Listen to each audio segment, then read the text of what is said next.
Samajwadi party के राष्ट्रीय अध्यक्ष और प्रदेश के पूर्व मुख्यमंत्री अखिलेश यादव ने साधु संतों से जुड़े भूमि आवंटन विवाद को लेकर भारतीय जनता पार्टी सरकार पर तीखा हमला बोला। उन्होंने कहा कि किसी एक व्यक्ति की सत्ता का अहंकार और अभिमान सच्चे साधु संतों के मान सम्मान से बड़ा नहीं हो सकता।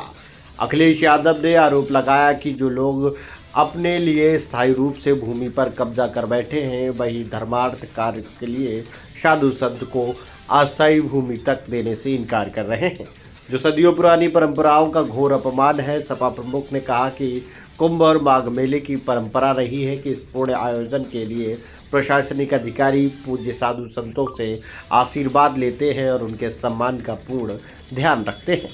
लेकिन मौजूदा भाजपा सरकार शासन में हालात ऐसे बन गए हैं कि साधु संतों को अधिकारियों के सामने जमीन पर लेटकर गिड़गिड़ाना पड़ रहा है, वह भी किसी निजी लाभ के लिए नहीं बल्कि धर्मार्थ कार्य के लिए। उन्होंने दुर्भाग्यपूर्ण और शर्मनाक बताया। अखिलेश यादव ने सवाल उठाया कि आखिर अधिकारी किस तरह किसके कहने पर संत समाज के साथ ऐसा व्यवहारपूर्ण कार्य करने का साहस कर रहे हैं।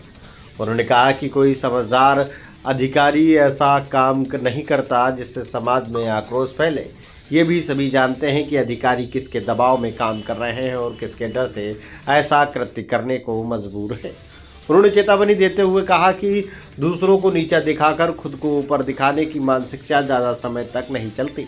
अधर्म कभी नहीं जीतता, एकाधिकार की भावना अंततः पराजित होती है। अखिलेश यादव ने कहा कि समाजवादी पार्टी साधु संतों के सम्मान और धार्मिक परंपराओं की रक्षा करने के लिए हमेशा खड़ी रहेगी और इस मुद्दे पर सरकार की जवाबदेही तय की जाएगी।